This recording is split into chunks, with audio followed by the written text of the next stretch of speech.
Amazing facts India సమర్పించు దానియేలు మరియు ప్రకటన గ్రంథ ప్రవచనములకు మన ప్రభువైన యేసు క్రీస్తు నామములో మిమ్మల్ని హృదయపూర్వకంగా ఆహ్వానిస్తున్నాము. ఈరోజు చాలా ప్రాముఖ్యమైన అంశము మనకున్నది. ఈ అంశము మృగము యొక్క ముద్ర. మృగం యొక్క ముద్ర ఏంటి? ఎప్పుడు ఇవ్వబడుతుంది? ఈ మృగం ముద్ర గురించి మనం తెలుసుకోవాల్సిన విషయాలు ఈ చిన్న పుస్తకంలో మీ కొరకు మేము ఏర్పాటు చేసి ఉంచాము. దయచేసి ఈ పుస్తకాన్ని మీరు ఉచితంగా పొందాలంటే ఈ స్క్రీన్ మీద ఉన్న నంబర్కి మీరు ఫోన్ చేయండి, లేక వెబ్సైట్ దర్శించండి. మీ చేతుల్లో ఉచితంగా మేము మీకు అందించాలని ఆశపడుతున్నాము. మృగం యొక్క ముద్ర.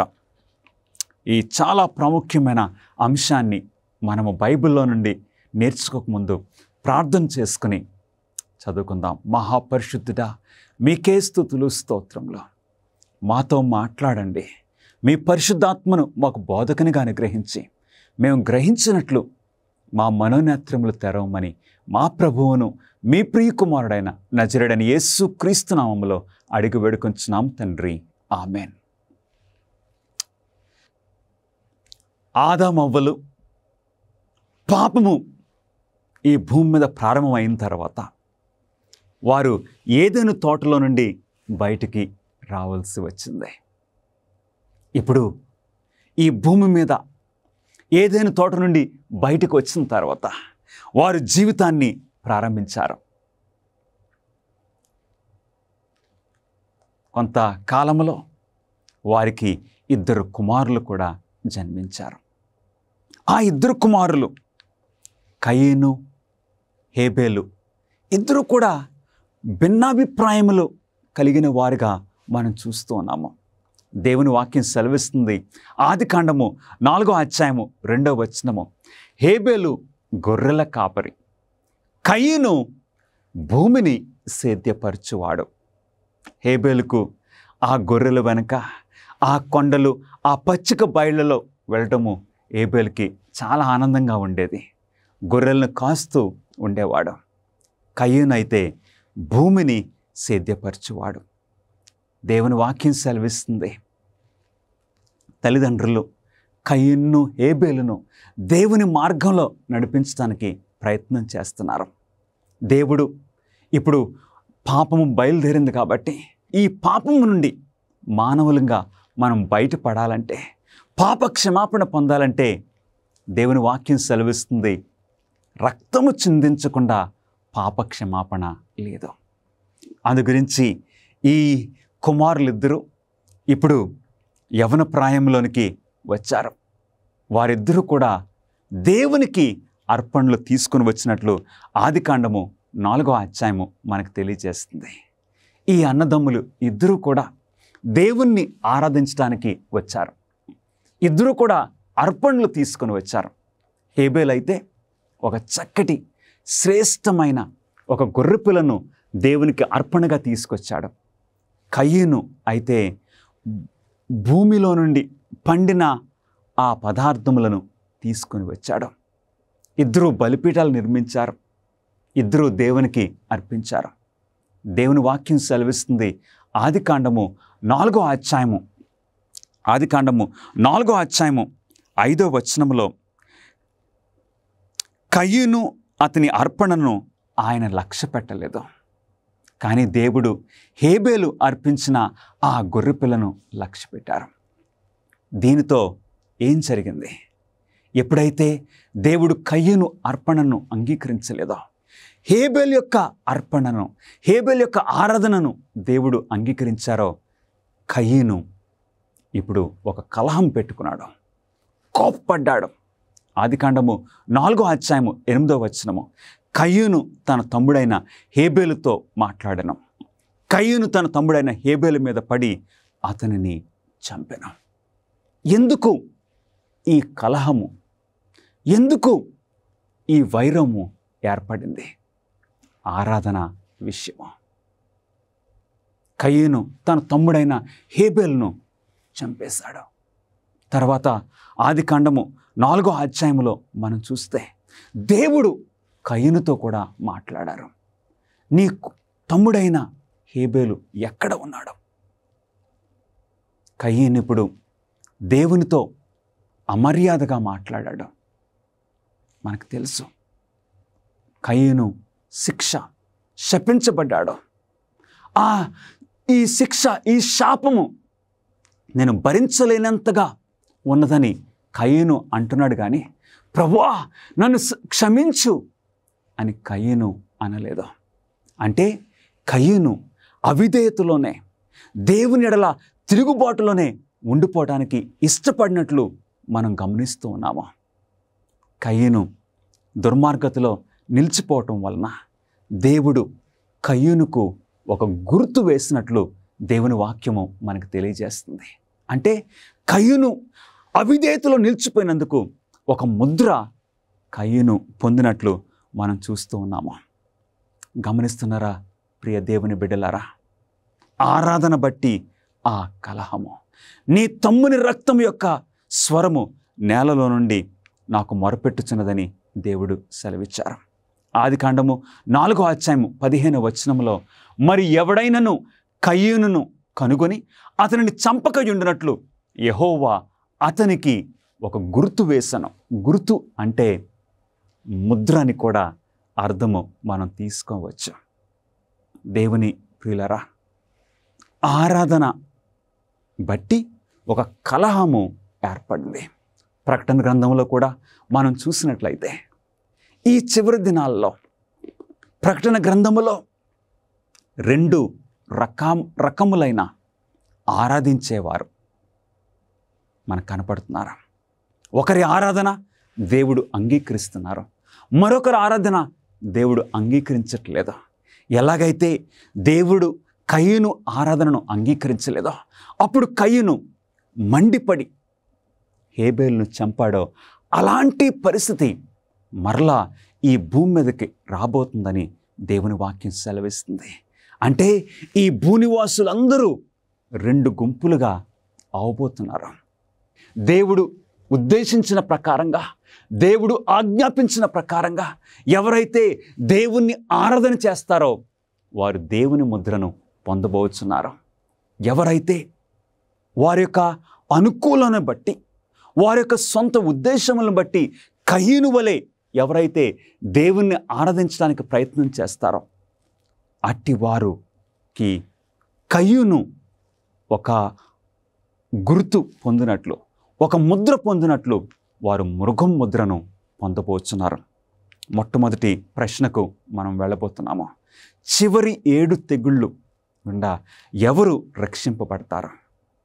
దేవుని యొక్క వాక్యము ప్రకటన గ్రంథము 15:1 కడవరి తెగుళ్ళని 7 తెగుళ్ళు గురించి ప్రకటన గ్రంథము తెలియజేస్తుంది. ఆ చివరి 7 తెగుళ్ళలో ఎవరు భద్రపరచబడతారు, ఎవరు రక్షింపబడతారు? దేవుని వాక్యాన్ని మనం చూద్దాం ప్రియులరా. ప్రకటన గ్రంథము 7:3 ఈ దూత మేము మా దేవుని దాసులను వారి నొసళ్ళయందు ముద్రించు వరకు భూమికైనను సముద్రముకైనను చెట్లుకైనను హాని చేయవద్దని బిగ్గరగా చెప్పాను. ప్రకటన గ్రంథము 7వ దేవుని దూతలు దేవుని ప్రజలను, దేవుని దాసులను, దేవుణ్ణి ఆరాధించే వారిని దేవుని యొక్క ఆజ్ఞలు గైకొని వారిని దేవుని దూతలు ముద్రిస్తూ ఉన్నారు. ఆ ముద్రించే ఆ పని పూర్తయ్యే వరకు ఇక మీరేమీ హాని చేయకూడదని ఆ భూమి మీద విసురు గాలులను ఆఫ్ చేసే ఆ 4 దూతలకు ఈ దేవుని ముద్ర గల ఆ దూత సెలవిస్తూ ఉన్నారు. అవును ప్రియులరా, దేవుని బిడ్డలు ఆ చివరి 7 తెగుళ్ళ నుండి భద్రపరచబడతారు. నీతిమంతుల నొసళ్ళ యందున్న ఆ ముద్ర ఏమిటి? దేవుని ప్రజలు వారి నొసళ్ళ మీద పొందే ఆ ముద్ర ఏమిటి? దేవుని వాక్యము మనకి సెలవిస్తుంది. యెషయా గ్రంథము 8వ అధ్యాయము 16వ వచనములో, ఈ ప్రమాణ వాక్యమును కట్టుము, ఈ బోధను లేక ధర్మశాస్త్రమును ముద్రించి నా శిష్యులకు అప్పగింపము. గమనిస్తున్నారా ప్రియులరా? అంటే ధర్మశాస్త్రము, దేవుని యొక్క 10 ఆజ్ఞలలో దేవుని ముద్ర కనపడుతుందని యెషయా గ్రంథము 8వ అధ్యాయము 16వ వచనము మనకు తెలియజేస్తుంది. ఉదాహరణకు బైబిల్ కాలంలో ఆ టైంలో రాజులు వారు ఒక శాసనం చేసినప్పుడు ఆ శాసనము మీద వారు ముద్రించాలి కదా. రాజుగారి యొక్క అధికారాన్ని బట్టి వారు ముద్రించాలి. ముద్రించవలసి వచ్చినప్పుడు ఆ రాజులు ఏం చేసేవారో తెలుసా? వారు ఇచ్చిన శాసనం మీద సరిగ్గా మధ్యలో సెంటర్లో వారు రాజుగారి యొక్క ముద్ర వేసేవారు. గమనించినట్లయితే దేవుని ముద్ర కూడా దేవుడు తన స్వహస్తముతో ఇచ్చిన 10 ఆజ్ఞలు, దేవుని శాసనాల్లో కూడా సరిగ్గా సెంటర్లో మధ్యలో దేవుని ముద్రను మనం పొందొచ్చు. దేవుని ముద్రలో ఏ విషయాలు ఉంటాయి? ప్రాముఖ్యంగా 3 విషయాలు మనం గమనించవచ్చు. ఏ ముద్ర అయినా సరే 3 విషయాలు మనం చూడొచ్చు. మొట్టమొదటిది పేరు. అవును, ఏ రాజుగారు అయితే శాసనాన్ని చేస్తున్నారో ఆ రాజుగారి ముద్రలో రాజుగారి పేరు ఉంటుంది. అలాగే దేవుని ముద్రలో దేవుని పేరు. రెండవది ఆయన బిరుదు నామము లేక హోదా. ఆయన రాజు లేక దేవుని విషయంలో అయితే దేవుడు మన సృష్టికర్త. తర్వాత ఆయన ప్రభుత్వము, ఆయన అధికారము ఎంతవరకు చెల్లుతుందో దేవుని ముద్రలో మనకు కనపడుతుంది. అంటే దేవుని ముద్రలో దేవుని పేరు, దేవుని బిరుదు నామము, ఆయన ప్రభుత్వము. ఆయన ముద్ర, దేవుని ముద్ర, దేవుని యొక్క ధర్మశాస్త్రము కేంద్ర భాగమున మధ్యలో ఉన్నదని మనం గమనిస్తున్నాం. ఆ టైంలో రాజులు వారు శాసనం చేసినప్పుడు ఆ ముద్రను సరిగ్గా సెంటర్లో వేసేవారు. అట్లాగే రాజులకు రాజు, ప్రభువులకు ప్రభు అయిన మన దేవాది దేవుడు మరి ఆయన శాసనాలు మనకిచ్చినప్పుడు ఆయన ముద్ర కూడా సెంటర్లో ఉంటున్నట్లు, ఆయన ఆజ్ఞల్లో మధ్యలో ఉంటున్నట్లు మనం గమనిస్తూ ఉన్నాం ప్రియులరా. 10 ఆజ్ఞలలో అధికార ముద్రకు ఉండవలసిన అన్ని అంశాలు ఏ ఆజ్ఞలకు ఉన్నవి? దేవుడు మనకు 10 ఆజ్ఞలను ఆయన ఇచ్చారు. రాతి పలకల మీద రాసి మోషేకి ఇచ్చారు. దేవుడిచ్చిన ఆ 10 ఆజ్ఞలలో దేవుని ముద్ర ఏ ఆజ్ఞలో ఉంటుంది? దేవుని వాక్యం నుండి మనం చూద్దాం. నిర్గమాకాండము 20వ అధ్యాయము 11వ వచనములో దేవుని వాక్యం సెలవిస్తుంది. 6 దినములలో యెహోవా ఆకాశమును, భూమిని, సముద్రమును, వాటిలోని సమస్తమును సృజించెను. గమనిస్తున్నారా ప్రియులరా? దేవుని యొక్క ముద్ర దేవుడిచ్చిన 10 ఆజ్ఞల్లో 4వ ఆజ్ఞలో మనకు కనపడుతుంది. దేవుడిచ్చిన 10 ఆజ్ఞలు ఎలా ఉన్నాయండి? నేను తప్ప వేరొక దేవుడు మీకు ఉండకూడదు. ఇంగ్లీష్లో అయితే thou shalt have no other gods before me. ప్రతిదీ కూడా ఉండకూడదు. నరహత్య చేయకూడదు, వ్యభిచరింపకూడదు, అబద్ధ సాక్ష్యము పలకకూడదు. గమనిస్తున్నారా? ఆ రీతిలో ఉంటే ప్రత్యేకంగా 4వ ఆజ్ఞ అయితే చాలా భిన్నంగా, ప్రత్యేకంగా ఉన్నట్లు మనం గమనిస్తున్నాము.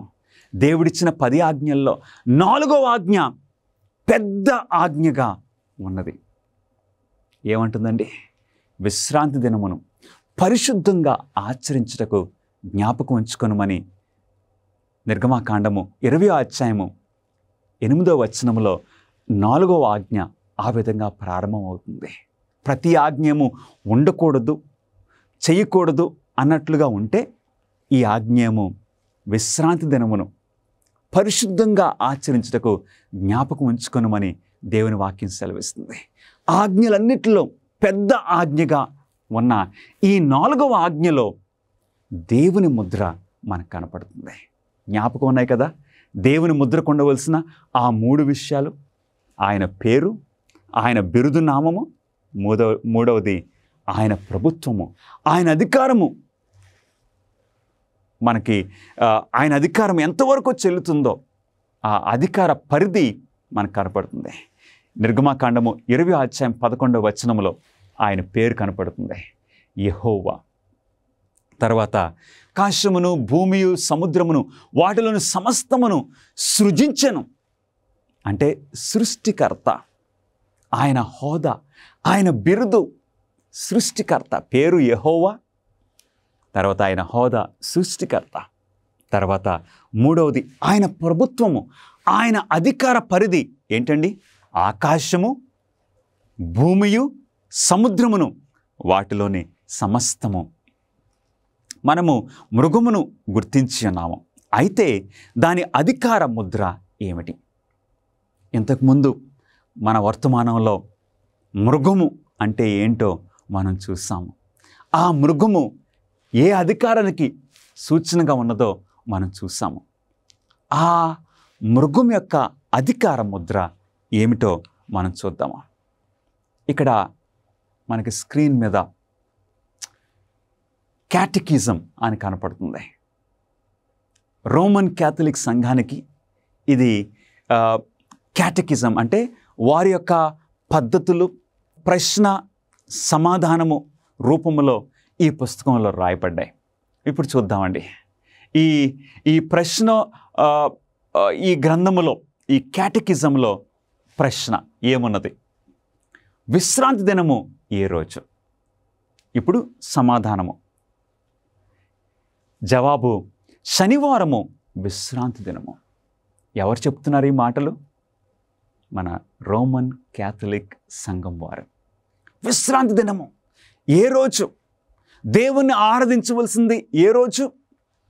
వారిచ్చే సమాధానము శనివారము విశ్రాంతి దినము. తర్వాత ప్రశ్న, మరి శనివారానికి బదులుగా ఆదివారమున మనం ఎందుకు ఆచరిస్తున్నామని ఈ గ్రంథములో మన రోమన్ క్యాథలిక్ సహోదరులు ప్రింట్ చేసిన ఈ క్యాటకిజంలో ఈ మరొక ప్రశ్న, మరి ఎందుకు బైబిల్ ప్రకారంగా విశ్రాంతి దినము శనివారం అయితే మనం ఎందుకు ఆదివారమున మొదటి దినమును ఎందుకు ఆరాధిస్తున్నామో ఆ సమాధానము ఆ పుస్తకంలోనే మనకు కనపడుతుంది. సమాధానం ఏంటండి? అందరం చదువుదామా?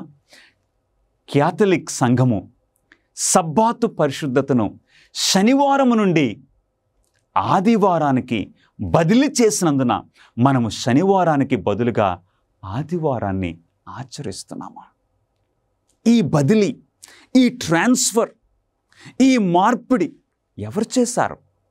దేవుడు కాదు, యేసుక్రీస్తు వారు కాదు, ఆయన శిష్యులు కాదు. మరి ఎవరు చేశారు ఈ బదిలీ? క్యాథలిక్ సంఘము సబ్బాతు పరిశుద్ధతను శనివారం నుండి ఆదివారానికి బదిలీ చేసినందుకు వారు మార్చారని ఎవరు చెప్తున్నారు? రోమన్ క్యాథలిక్ సంఘము వారి యొక్క గ్రంథము క్యాటకిజం మనకు తెలియజేస్తుంది. తర్వాత ప్రశ్న, శాసన పర్వదినములను నియమించడానికి సంఘానికి అధికారం ఉన్నదని నిరూపించడానికి మీకు వేరే ఆధారాలు ఉన్నాయా? ఈ ప్రశ్న ఏమడుగుతుందంటే, ఇలాగ మార్చడానికి, ఇలాగ పరిశుద్ధ దినములను నియమించడానికి లేక మార్చడానికి మీకు అధికారం ఉన్నదని చెప్పడానికి ఏదన్నా ఆధారం ఉన్నదా? వారిచ్చే సమాధానము అందరం చదువుదామా? సంఘానికి అటువంటి అధికారమే లేకపోతే ఆధునిక మతవాదులందరూ దానితో ఏకీభవించేలా అది చేయలేదు. 7వ దిన విశ్రాంతి దినం స్థానంలో వారంలో మొదటి రోజైన ఆదివారపు ఆచరణను భర్తీ లేక మార్పు చేయలేకపోయేది. ఈ మార్పుకు లేఖనములో ఎటువంటి ఆధారము లేదు. మన క్యాథలిక్ సహోదరులు ఏమని చెప్తున్నారండి? ఇలా మార్చడానికి విశ్రాంతి దినాన్ని శనివారము అని బైబిల్ చెప్తుంటే మనం ఆదివారానికి మార్చాము. ఈ ఆదివారాన్ని మార్చడానికి ఈ లేఖనములో ఎటువంటి ఆధారము లేదు. మన అధికారంతోటే మనం మార్చాము. ఇట్టి అధికారము మనకున్నదని అందరూ కూడా ఏకీభవిస్తున్నారు, అంగీకరిస్తున్నారని వారెంతో ధైర్యంతో చెప్తూ ఉన్నారు. గమనిస్తున్నారా ప్రియులారా? ఈరోజు సత్యమేంటో నీవు గ్రహించగలుగుతున్నావా ప్రియ సహోదరుడా, నా సహోదరి?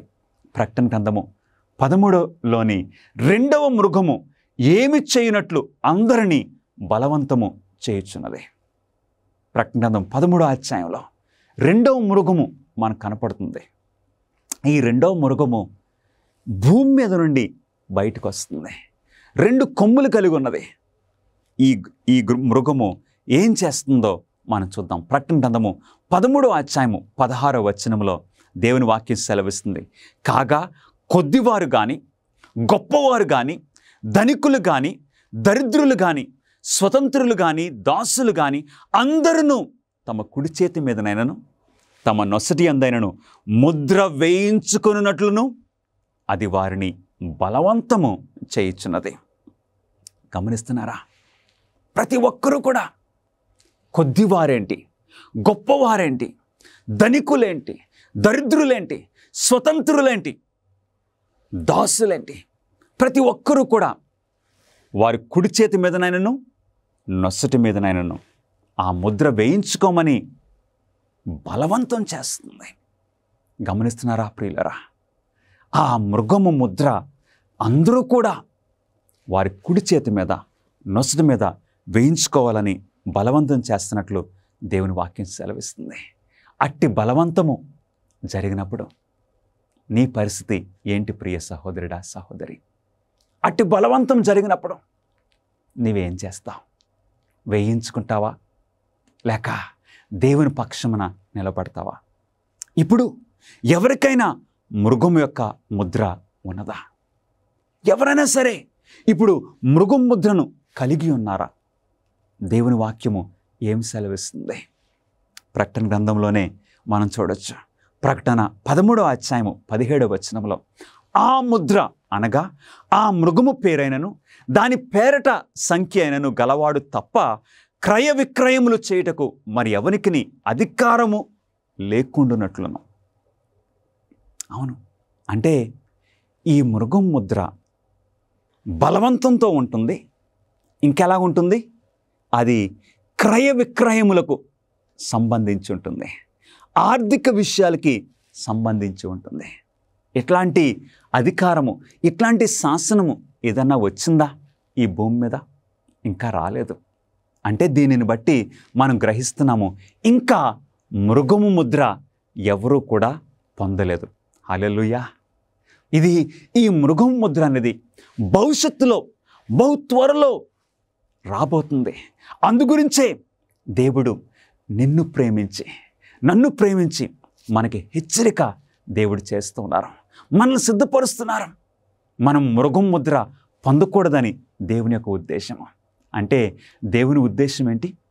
దేవుని ముద్రను మనం పొంది దేవుని రాజ్యములో మనం ప్రవేశించాలని దేవుడు ముందే మనకి హెచ్చరిక చేస్తూ ఉన్నారు. గమనిస్తున్నారా ప్రియులరా?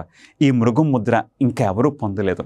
ప్రకటన గ్రంథము 13వ అధ్యాయము 12వ వచనంలో మరియు చావు దెబ్బ తగిలి బాగుపడి ఉన్న ఆ మొదటి మృగమునకు భూమియు దానిలో నివసించు వారును నమస్కారము చేయనట్లు అది బలవంతము చేయుచున్నది. చూస్తున్నావా? ఏంటి? ఈ మృగం ముద్ర అనేది బలవంతంతో ఉన్నది. అందరి మీదకి ఫోర్స్, బలవంతంతో రాబోతుంది. ఇష్టమైతే తీసుకోవటం, లేకపోతే లేదు కాదు. అలా కాదు, అందరికీ బలవంతము. ఈ మృగం ముద్ర ఆర్థిక విషయాలకి సంబంధించి ఉంటుంది. ఆ మృగం ముద్ర పొందిన వారు మాత్రమే వారు కొనగలరు, అమ్మగలరు. అలాంటి పరిస్థితుల్లో నా ప్రియ సహోదరుడా, సహోదరి, నీవేం చేస్తావు? మృగం ముద్ర ఇంకా రాలేదు, కానీ బహు త్వరలో వస్తుంది. విచ్ఛిన్నమైపోయినటువంటి ప్రపంచంలో దేవుని యొక్క ప్రణాళిక ప్రవచనాల ద్వారా మీరు తెలుసుకోవాలని కోరుతూ ఉన్నారా? ఆచరణాత్మకమైనటువంటి గొప్ప సవాళ్లను మీరు ఎదుర్కోవాలనుకుంటే మిమ్మల్ని ఉత్తేజపరుస్తున్నాం, ఉత్సాహపరుస్తున్నాం. అమేజింగ్ ఫ్యాక్ట్స్ వారు బైబిల్ చదువుకునేటువంటి గైడ్స్ మీ కొరకై 27 పుస్తకాలను మీకు అనుగ్రహిస్తున్నారు. అద్భుతమైనటువంటి గ్రాఫిక్స్ ద్వారా మీరు అర్థం చేసుకోవడానికి నేరుగా మీకు సమాధానం దయచేస్తూ ఉన్నారు. ప్రతి చదువుకునేటువంటి ఈ గైడ్ ద్వారా బైబిల్లో సరైన సమాధానం గ్రహించుకోగలరు. మీ జీవితంలోని ప్రాముఖ్యమైన ప్రశ్నలకు సమాధానం ఇస్తుంది. ఏ విధంగా మీరు సంబంధాన్ని పెంచుకోగలరు? ప్రభువైన యేసుక్రీస్తు వారు ఎప్పుడు రాబోతూ ఉన్నాడు? ఇంకా ఎన్నో విషయాలను తెలుసుకోవచ్చు. భవిష్యత్తులో ఈ యొక్క విలువైన విషయాన్ని కోల్పోకండి. మీ జీవితాన్ని రూపాంతరపరుస్తూ ఉన్నాయి అమేజింగ్ ఫ్యాక్ట్స్ వారు ఇచ్చేటువంటి బైబిల్ చదువుకునే పుస్తకం. ఇవి మీకు ఇంగ్లీష్ లోను, హిందీ, తమిళ్, తెలుగులో మీకు లభిస్తూ ఉన్నాయి. వేచి ఉండకండి, వెంటనే మీ యొక్క స్టడీ గైడ్స్ ను ఇప్పుడే ఆర్డర్ చేయండి. AFTV.in అనేటువంటి మా వెబ్సైట్ ని సంప్రదించి వెంటనే పొందండి. 7వ ప్రశ్న, దేవుని ముద్ర లేదా మృగం యొక్క ముద్ర కంటికి కనిపించే గుర్త? ఈ మృగం ముద్ర కానీ దేవుని ముద్ర కానీ ఇది మనకు కనపడే ఒక ముద్రగా ఉంటుందా? సమాధానం ఏంటి? దేవుని వాక్యము ఈ ప్రశ్న గురించి మనకేమి సమాధానం ఇస్తుంది? నా ధర్మ విధులను వారి హృదయమును అందించి వారి మనస్సు మీద వాటిని రాయుదును అని ప్రభువు చెప్పుచున్నాడు. అవును, దేవుని ముద్ర కానీ మృగం ముద్ర కానీ కనపడే రీతిలో మనకుంటుందా? దాన్ని మనం చూడగలమా? దృశ్యమైనదిగా ఉంటుందా? దేవుడు ఏమంటున్నారండి? నా ధర్మ విధులను, అంటే దేవుని యొక్క ఆజ్ఞలను వారి హృదయం అందుంచి వారి మనస్సు మీద నేను వారిని రాస్తానని దేవుడు సెలవిస్తూ ఉన్నారు. అంటే హృదయములో అంటే మన అంగీకారము, దేవునికి సమర్పించుకున్న వారు, దేవుని ఆజ్ఞలను గైకొను వారికి వారు దేవుని ముద్రను పొందబోతున్నారు. దేవుని ముద్రను మనం చూడగలుగుతామా? మానవులంగా మనం చూడలేమా? కానీ దేవునికి తెలుస్తుంది. దేవదూతలు చూడగలరు. ప్రసంగి 9వ అధ్యాయము 10వ వచనంలో, చేయుటకు నీ చేతికి వచ్చిన ఏ పని అయినను నీ శక్తి లోపము లేకుండా చేయము. అంటే ఈ ముద్ర, మృగం ముద్ర, దేవుని ముద్ర అయితే నొసటి మీదే వారు పొందుతారు. మృగం ముద్ర అయితే నొసటి మీదనైనను కుడి చేతి మీదనైనను. అంటే ఏంటి? నొసటి మీద అంటే ఏంటో తెలుసా ప్రియులరా? మన అంగీకారాన్ని తెలియజేయటం. ఎందుకంటే ఈ ఈ ఈ చోట మన మనస్సులో మన అంగీకారాన్ని తెలియజేస్తున్నాము. మన డిసిషన్స్ అన్నీ ఇక్కడ మనం చేసుకుంటున్నాము. అంటే ఎవరైతే దేవునితో ఏకీభవిస్తారో, దేవుని ఆజ్ఞలకు లోపడతారో వారు దేవుని ముద్రను పొందుతారు. ఎవరైతే దేవునికి వ్యతిరేకంగా సాతానుకు లోబడతారో, సాతాను విషయాలకి అంగీకరిస్తారో అట్టివారు మృగం ముద్రను పొందుతారు. మరి ఎందుకు మృగం ముద్ర కుడి చేతి మీద కూడా వస్తుంది? ఇక్కడేమో అంగీకారము చేతి మీద, ఎందుకంటే దానితో ఏకీభవిస్తున్నారు. ఆ మృగం ముద్ర అంటే ఆ మృగం ముద్ర పొందటానికి ఆ సాతాను క్రియలలో వారు ఏకీభవిస్తున్నారు. అందుగురించి వారి చేతి మీద కూడా పొందబోతున్నారు మృగం ముద్ర. వారి క్రియలు పాపపు క్రియలే, వారు బలాత్కారము చేయువారే. ఎక్కడి వస్తున్నాయండి ఈ ఆలోచనలన్నీ? క్రియ అన్నది ఎక్కడి వస్తుంది? హృదయములో. ఆలోచన తర్వాత ఈ క్రియ ప్రతిఫలము మాత్రమే. నిర్గమకాండము 13వ అధ్యాయం 9వ వచనంలో, ఈ ఆచారము నీ చేతి మీద నీకు సూచనగాను నీ కన్నుల మధ్య జ్ఞాపకార్థముగా ఉండును. దేవుడు సెలవిచ్చారు. అవును, దేవుని విషయములు మనము మన మనసులో ఉంచుకోవాలి, మన కన్నుల మధ్య ఉంచుకోవాలని దేవుని వాక్యం సెలవిస్తుంది. కాబట్టి నొసళ్ళ యందు దేవుని ధర్మశాస్త్రము మరియు దేవుని ముద్ర. హెబ్రీయులకు రాసిన పత్రిక 8వ అధ్యాయం 10వ వచనంలో, వారి మనస్సులో నా ధర్మ విధులను ఉంచెదను, వారి హృదయముల మీద వాటిని రాయుదును, నేను వారికి దేవుడయ్యుందును, వారు నాకు ప్రజలయ్యుందురని దేవుడు సెలవిస్తున్నారు. ఈ మృగం ముద్రను లేక దేవుని ముద్ర కనపడేదిగా ఉండదు. మన అంగీకారాన్ని బట్టి అది మనం పొందబోతున్నాము. దాని బలాన్ని మరియు అధికారాన్ని సూచించడానికి మృగానికి ముద్ర ఉన్నది. దేవునికి కూడా తన అధికారానికి సూచనగా ముద్ర ఉన్నదా?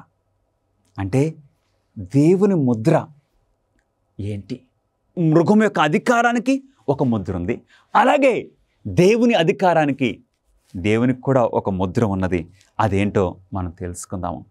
ఇక్కడ యెహెజ్కేలు గ్రంథము 20వ అధ్యాయము 12వ వచనంలో, మరియు యెహోవానగు నేనే వారిని పవిత్రపరచువాడనని వారు తెలుసుకున్నట్లును నాకును వారికి నీ మధ్య విశ్రాంతి దినములను వారికి సూచనగా నేను నియమించితిని. ఆ సూచన అనే ఆ మాటకు ముద్ర అని కూడా వస్తుంది ప్రియులారా. సీల్ అనే మాట వస్తుంది. అంటే దేవుడు మనల్ని పవిత్రపరచువాడు.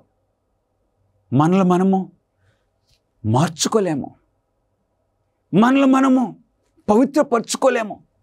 అందుకే దేవుడు అంటున్నారు, నేను మిమ్మల్ని పవిత్రపరుస్తాను, నేను మిమ్మల్ని మీ పాపముల నుండి క్షమించి మిమ్మల్ని సమస్త దుర్నీతి నుండి విడుదల చేసి నీతిమంతులుగా నేను చేస్తాను. అందుకు నేను మిమ్మల్ని పవిత్రపరచువాడినని మీరు తెలుసుకున్నట్లు విశ్రాంతి దినములను వారికి సూచనగా నియమించితే. అంటే మనం విశ్రాంతి దినాన్ని పాటించినప్పుడు, విశ్రాంతి దినాన్ని మనము ఆచరించినప్పుడు మనం ఏం చేస్తున్నామో తెలుసండి.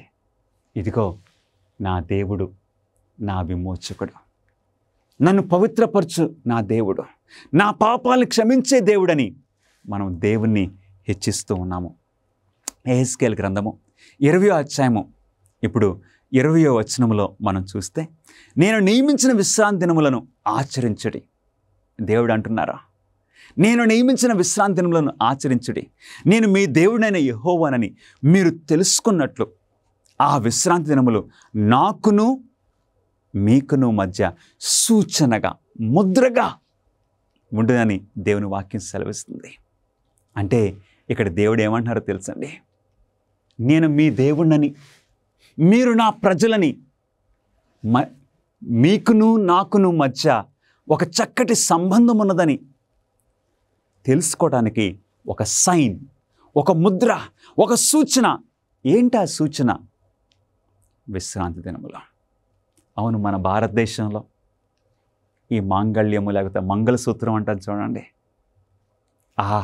ఆ యొక్క పెండ్లి కుమారుడు పెండ్లి కుమార్తె మధ్యలో అదొక సూచనగా ఉంటుంది. అవును, ఆ మంగళసూత్రాన్ని వారు చూసినప్పుడల్లా, ఆ స్త్రీ దాన్ని చూసుకున్నప్పుడల్లా, ఇదిగో నా భర్త నన్ను వివాహం చేసుకున్నప్పుడు ఆయన చేసిన వాగ్దానాలని జ్ఞాపకం చేయటానికి ఒక సూచన. వారిద్దరి మధ్యన వారు భార్య భర్తలని వారికి ఒక సూచన. అలాగే మనల్ని సృష్టించిన మనల్ని సృష్టికర్త, మనల్ని విమోచించిన మన విమోచకుడు మన దేవుడని సూచనలుగా విశ్రాంతి దినాన్ని దేవుడు మనకు అనుగ్రహించారు. అంటే విశ్రాంతి దినాన్ని మనం పాటించడం ద్వారా మనము ఈ విశ్వానికి ఏం తెలియజేస్తున్నాం తెలుసా ప్రియులరా? దేవుడు మన సృష్టికర్త, దేవుడు నా విమోచకుడు. A sign.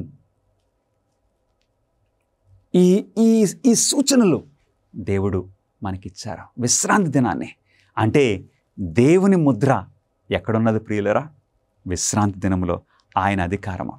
తర్వాత నిర్గమాకాండము 31వ అధ్యాయము 12-13 వచనములలో, నేను నియమించిన విశ్రాంతి దినములను ఆచరింపవలను, మిమ్మును పరిశుద్ధపరచు యెహోవాను నేనే అని తెలుసుకున్నట్లు అది మీ తరతరములకును నాకును మీకును గుర్తగును. ఏంటి? విశ్రాంతి దినము. దేవుడు మన సృష్టికర్త మాత్రమే కాదు, మన విమోచకుడు మాత్రమే కాదు, మనల్ని పరిశుద్ధపరిచే మన దేవుడు అని మనం గుర్తుపెట్టుకోవడానికి దేవునికి మనకును మధ్యన దేవుడు విశ్రాంతి దినములను ఆయన ఏర్పాటు చేశారు. అంటే వారం వారము వచ్చే ఈ 7వ దినము, ఆ విశ్రాంతి దినము ఎంత అర్థంతో కూడి ఉన్నదో మీరు గమనిస్తున్నారా? విశ్రాంతి దినాన్ని పాటించడం ద్వారా మనము ఈ విశ్వానికి తెలియజేస్తున్నాము, దేవుడు నన్ను సృష్టించారు. నేను ఒక కోతి నుండి కానీ లేక ఈ పరిమాణ సిద్ధాంతం ద్వారా నేను రాలేదు. దేవుడు నన్ను సృష్టించారు. దేవుడే నన్ను పవిత్రపరిచే నా విమోచకుడు. దేవుడు నా జీవితాన్ని పరిశుద్ధపరుస్తున్నారనే ఆ చక్కటి గుర్తింపు మనకు కలుగుతుంది. నిర్గమాకాండము 31వ అధ్యాయం 17వ వచనంలో నాకును ఇశ్రాయేలులకు అది ఎల్లప్పుడూ గుర్తయ్యుండును. ఈ విశ్రాంతి దినం అనేది ఒక సైన్, ఒక సూచనగా దేవుడు ఒక తరానికి కాదు, లేక ఒక గుంపుకు మాత్రమే కాదు, ఇది తరతరములకు గుర్తయ్యుండునని దేవుడు సెలవిచ్చారు. అవును ప్రియులరా, ఒక టైంకి సంబంధించింది మాత్రమే కాదు, మనం పరలోక రాజ్యం చేరిన తర్వాత కూడా యెషయా గ్రంథము 66వ అధ్యాయము 22, 23, 24 వచనాల్లో మనం పరలోక రాజ్యం చేరిన తర్వాత కూడా ఈ విశ్రాంతి దినాలని మనం పాటించబోతున్నాం. ఎంత అర్థంతో కూడిన విశ్రాంతి దినమో మీరు గమనిస్తున్నారా? క్రీస్తు విరోధి అధికారము దేనిని మార్పు చేయుటకు పూనుకొనెను. అవును, ఈ క్రీస్తు విరోధి దేనిని మారుస్తాడు ముందే దేవుడు తెలియజేశారు.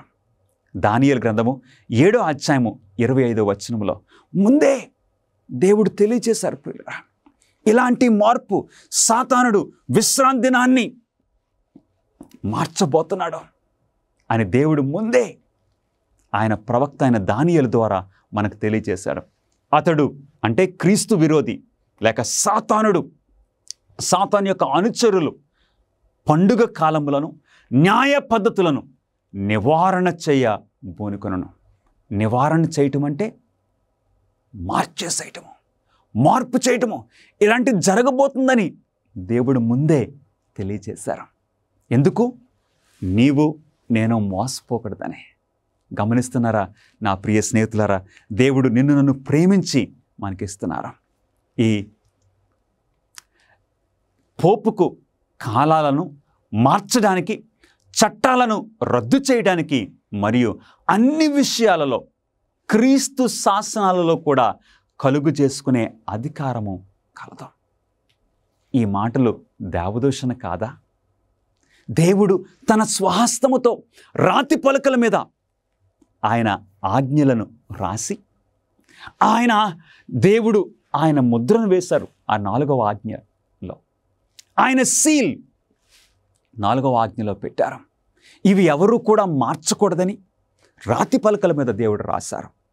ఎవరు కూడా చింపివేయటానికి, మార్చివేయడానికి అధికారం లేకుండా రాతి పలకల మీద రాసి ఇది తరతరములు ఉండాలని దేవుడు ఉద్దేశిస్తే, ఇప్పుడు ఈ క్రీస్తు విరోధి ఏం చేస్తున్నాడు?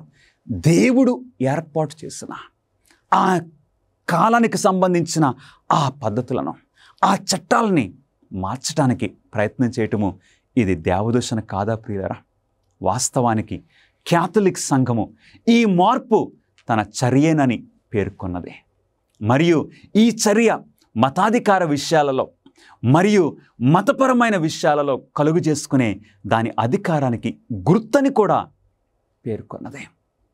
అంటే ఇలాగ మార్చటము మా అధికారంతో మారుస్తున్నాము అని తెలియజేస్తున్నారు. ఈ మార్చటమే మా అధికారానికి గుర్తని పేర్కొన్నది. గమనిస్తున్నారా నా ప్రియ స్నేహితులారా? ఈ రోజున ఇది క్యాథలిక్ వారి గురించి కాదండి. ఎందుకంటే క్యాథలిక్ సంఘములో నాకు ఎంతోమంది స్నేహితులు ఉన్నారు. మంచి క్రైస్తవులు మనకు అక్కడ కనపడుతున్నారు. వారిని ఉద్దేశించి ఈ వర్తమానం కాదు. సాతానుడు ఏ విధంగా మారుస్తున్నాడో, సాతానుడు మార్చే ఈ విషయాల్ని బైబిల్ మనకు తెలియజేస్తుంది కాబట్టి ఈ విషయాల్ని మీతో పంచుకుంటున్నాము. గమనించమని నేను కోరుచున్నాను. బహుశా ధైర్యమైన విషయాలు. సంఘము చేసిన అత్యంత విప్లవాత్మక మార్పు మొదటి శతాబ్దంలో జరిగింది. పరిశుద్ధ దినము, విశ్రాంతి దినమును శనివారం నుండి ఆదివారానికి మార్చబడింది.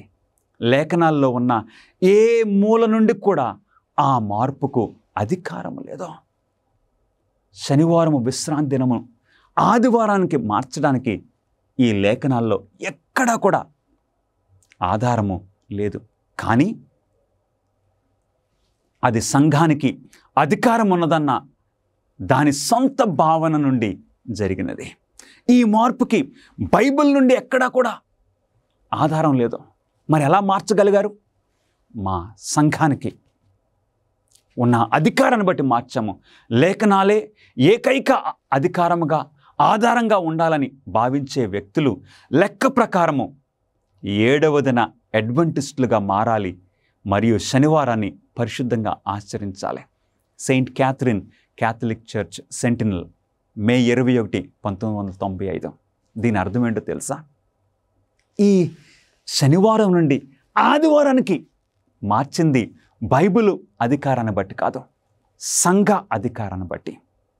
కాబట్టి ఎవరైనా సరే బైబిల్ ప్రకారంగా మీరు పాటించాలి అన్నట్లయితే వారు ఖచ్చితంగా 7వ దిన అడ్వెంటిస్టులుగా మారాలి అని ఈ క్యాథలిక్, ఈ సెంటినల్, ఈ పత్రిక తెలియజేస్తుంది. అపోస్తల కార్యములు 5వ అధ్యాయము 29వ వచనంలో పేతురు అపోస్తలులు ఏమన్నారో తెలుసండి? అందుకు పేతురును అపోస్తలులను మనుషులకు కాదు దేవునికే మేము లోబడవలెను కదా అని చెప్పారు. నా ప్రియ స్నేహితుడా, నా ప్రియ సహోదరి, నీవు ఎవరికి లోబడాలని నీవు ఆశపడుచున్నా? ఇదిగో, ఎలాగైతే ఆరాధనకు సంబంధించిన విషయము కయ్యను హేబేలు మధ్యన ఒక కలహము తీసుకుని వచ్చిందో, ఇప్పుడు ఆరాధన సంబంధమైన విషయంలో ఇట్టి ఒకరేమో ఆదివారం అంటున్నారు, కానీ దేవుని వాక్యమేమో శనివారం అని తెలియజేస్తుంది. మరి ఎవరికి నీవు లోబడతావు? పేతురు అపోస్తలులు వారేమంటారంటే, మేము దేవునికే లోబడవలెను, మనుషులకు కాదు, మనుషులు మార్చిన పద్ధతులు కాదు, మనుషుల యొక్క సాంప్రదాయాలు కాదు, మేము దేవునికే లోబడాలి. ఈ రోజున దేవుడు నిన్ను ఈ ప్రశ్న అడుగుతున్నారు, నీవెవరికి లోబడతావు? పోప్ ఫ్రాన్సిస్ పరిణామ సిద్ధాంతము నిజమని గమనిస్తున్నారా? ఇటీవల 2014 సంవత్సరంలో అక్టోబర్ 28వ తేదీన వాషింగ్టన్ పోస్ట్లో వారిచ్చిన స్టేట్మెంట్లు ఏంటండి? బిగ్ బ్యాంగ్ సిద్ధాంతాన్ని సమర్థిస్తున్నాడు.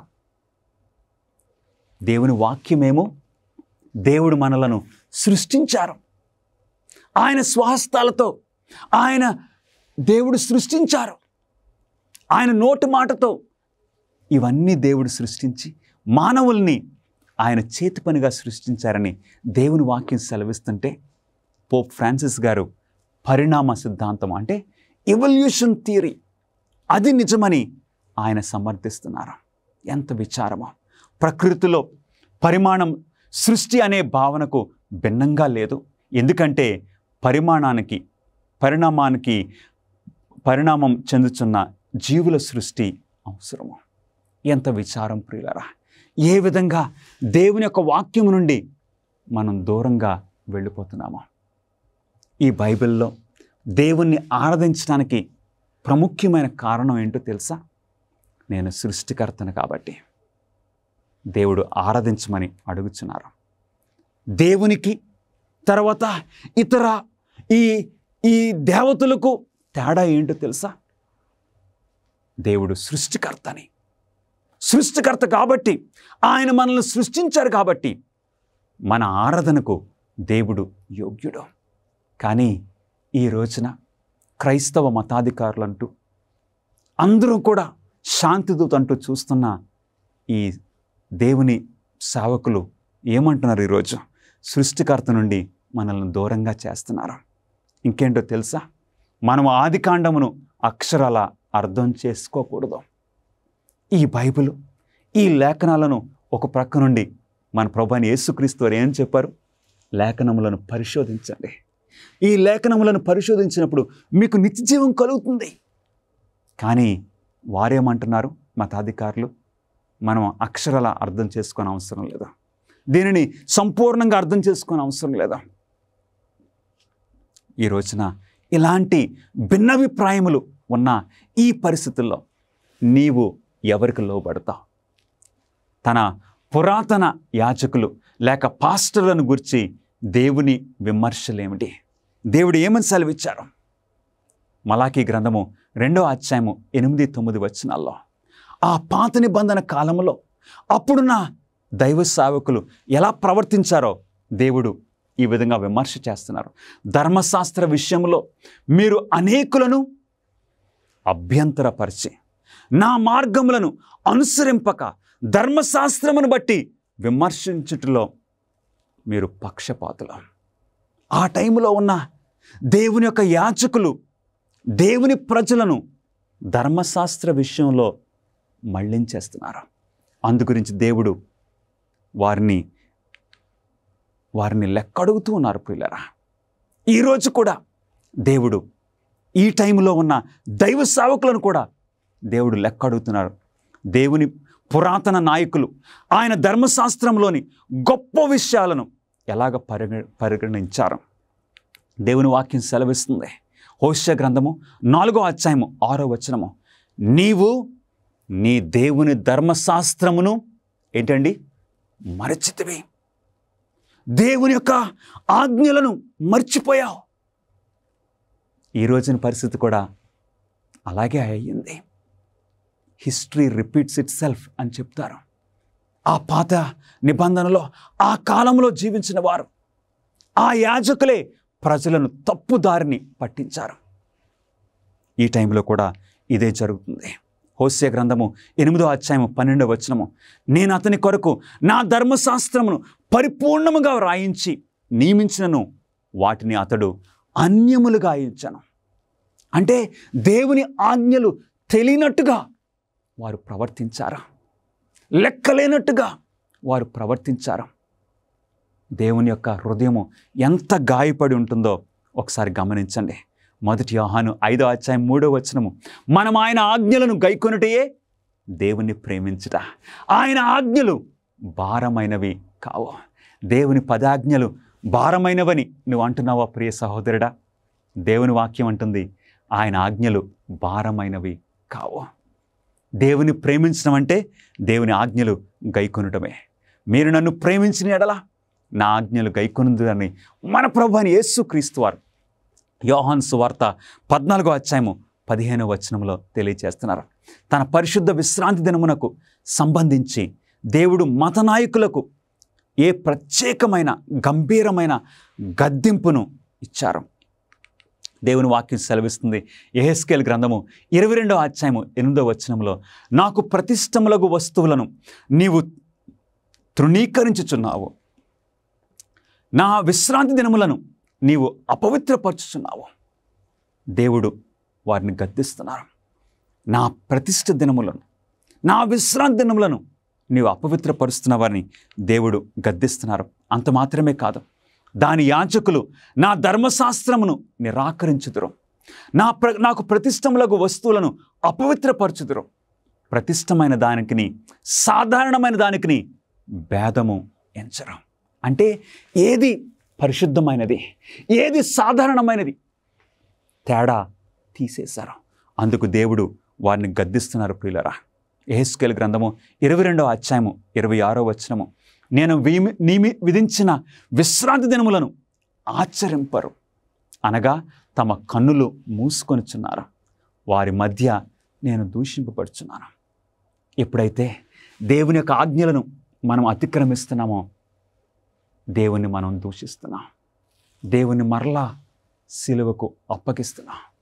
నీ జీవితంలో దేవుణ్ణి నువ్వు దూషిస్తున్నావా ప్రియ సహోదరుడా, సహోదరి?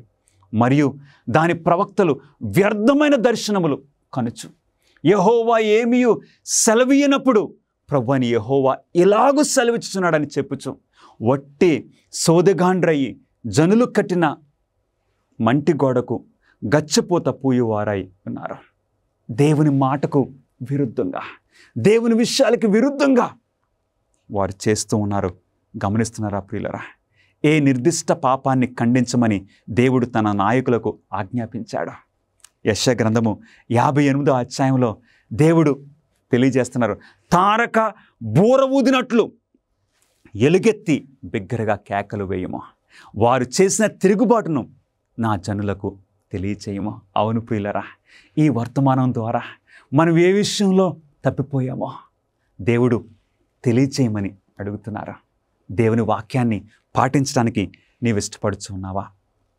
దేవుడు అంటున్నారు, నా విశ్రాంతి దినమున వ్యాపారం చేయకుండా నాకు ప్రతిష్ఠితమైన దినమని నీవు ఊరుకుండిని ఎడల. దేవుడు ఆయన ప్రజలకు ప్రతిసారి విశ్రాంతి దినం గురించి జ్ఞాపకం చేస్తూ ఆయన తీసుకొని వస్తూ ఉన్నారు. విశ్రాంతి దినము మనోహరమైనదనియో, యెహోవాకు ప్రతిష్ఠ దినమనియో, ఘనమైనదనియో అనుకొని దానిని ఘనముగా ఆచరించిన ఎడల నీవు యెహోవా యందు ఆనందించదవు. నీ జీవితంలో ఎవరి మాట వింటా? దేవుని మాట లేక సాంప్రదాయమా? దేవుడు విశ్రాంతి దినం గురించి నిన్ను అడుగుతున్నారు. నీవు యేసు ప్రభువును అంగీకరించి ఆయనను పూర్తిగా వెంబడించాలని నిర్ణయించుకున్నప్పుడు ఏం జరుగుతుందో తెలుసా? నేను సాత్వికుడను, దీనమనసు గలవాడును కనుక మీ మీద నా కాడి ఎత్తుకొని నా యొద్ద నేర్చుకొనుడి, అప్పుడు మీ ప్రాణములకు విశ్రాంతి దొరుకును. శాంతి, నెమ్మది నీ జీవితంలో దేవుని ఆజ్ఞలను గైకొన్నప్పుడు ఆ నెమ్మది అది అనుభవించాలి, రుచి చూడాలి. నా ప్రియ సహోదరి సహోదరులరా, ప్రకటన గ్రంథం 15వ అధ్యాయము 2వ వచనంలో యోహాను చూశాడు ఒక గొప్ప జన సమూహము మరియు అగ్నితో కలిసి ఉన్న స్ఫటికపు సముద్రం వంటిది ఒకటి నేను చూచితిని. ఆ క్రూర మృగమునకును దాని ప్రతిమకును పేరుగల సంఖ్యకును లోబడక వాటిని జయించువారు దేవుని వీణగలవారై ఆ స్ఫటికపు సముద్రం వద్ద నిలిచినట్టు చూచితిని. ఈ సమూహం ఏంటో తెలుసండి? మృగం ముద్రను స్వీకరించలేదు, దేవుణ్ణి ఆరాధించారు. దేవుని ముద్రను పొందినవారు దేవుని సింహాసనానికి సమీపంగా ఉన్నారు. ఈరోజు నీవును ఆయనను నీ స్వరక్షకుడిగా ఎన్నుకున్నవాడవని నిదర్శనంగా ఆయన విశ్రాంతి దినము ధ్వజము క్రిందికి రావాలని ఇప్పుడే నిర్ణయించుకుంటున్నావా? దేవుణ్ణి పాటించాలని, దేవుని యొక్క ఆజ్ఞలను పాటించడం, విశ్రాంతి దినాన్ని పాటించడానికి నీవు నిర్ణయం చేసుకుంటున్నావా?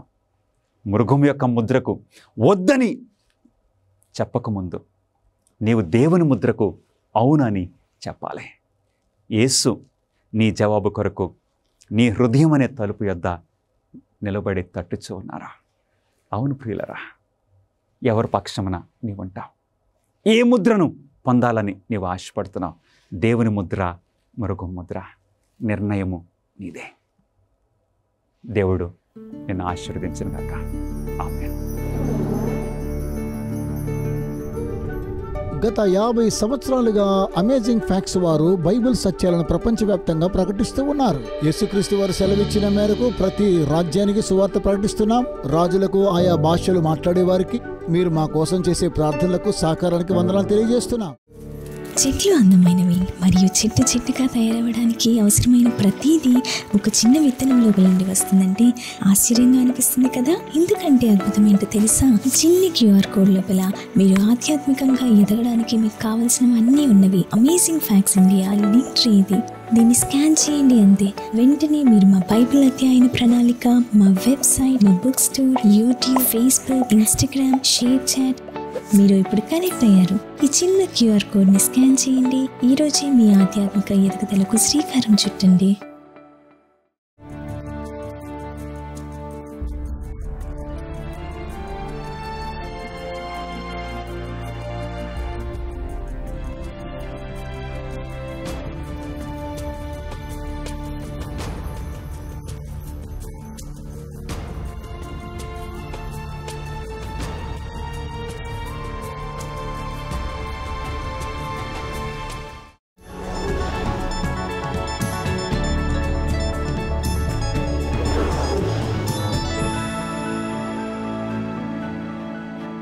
అన్యదేశ జంతువులు, అందమైన వృక్ష సంపద, అద్భుతమైన దృశ్యాలతో నిండిన అందమైన ద్వీప దేశం ఫిజీలో నేనిక్కడ ఉన్నాను.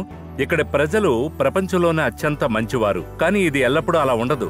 దీనిని ఒకప్పుడు నర్మాంస ద్వీపం అని పిలిచేవారు. ఫిజియన్ యోధులు దక్షిణ పసిఫిక్లో అత్యంత భయంకరమైన వారిలో కొందరు చాలా భయపడ్డారు.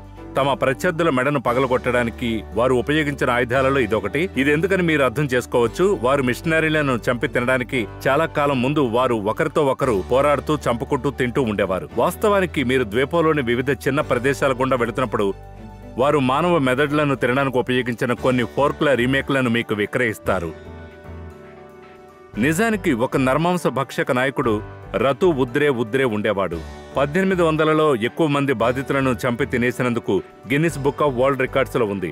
తాను ఎవరినైనా చంపిన ప్రతిసారి ఒక రాయిని పక్కన పెడతానని, తన జీవితాంతం నాటికి తన వద్ద చాలా పెద్ద రాళ్లకుప్ప ఉందని గొప్పగా చెప్పుకుంటాడు. అతను 900 మంది ఉన్న పరిసరాల్లో ఎక్కడో తిన్నాడనే అంచనా.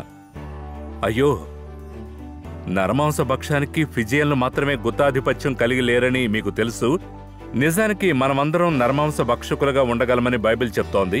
గలతీయులకు 5:15 ఇలా చెప్తోంది, మనం ఒకరినొకరు కొరుక్కుని మింగేస్తే ఒకరినొకరు తినేయచ్చు. ఇది నీచమైన గ్యాసిప్ ద్వారా ప్రజల ప్రతిష్టను నాశనం చేయడం గురించి. పాటన్ అనే ఒక ప్రసిద్ధ మిషనరీ అతను క్యానిబల్ దీవులకు వెళ్లడానికి సిద్ధమవుతున్నప్పుడు అతని స్నేహితులు, కుటుంబ సభ్యులు వద్దన్నారు.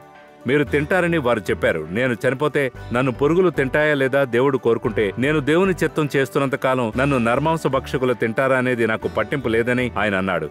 అతను నర్మాంస భక్షకుల ద్వీపానికి వెళ్లి చాలా మందిని క్రీస్తు వద్దకు తీసుకొచ్చాడు. అతను వృద్ధాప్యంలో శాంతియుతంగా మరణించాడు. కొన్ని పురాతన నర్మాంస భక్షక సంస్కృతులు మీరు చంపినప్పుడు, మీ శత్రువును మింగివేసినప్పుడు మీరు వారి ఆధ్యాత్మిక బలాలు లేదా శక్తులను మీలో తీసుకుంటారని నమ్ముతారు. కానీ అది నిజంగా అసంబద్ధం. కానీ లేఖనాల్లో ఒక రకమైన నర్మాంస భక్ష్యం ధృవీకరించబడింది. అది కరెక్ట్. యోహాను 6వ అధ్యాయంలో 53వ వచనంలో యేసు ఇలా అన్నాడు, మీరు నా శరీరం తిని నా రక్తం త్రాగితే తప్ప మీలో జీవం లేదు.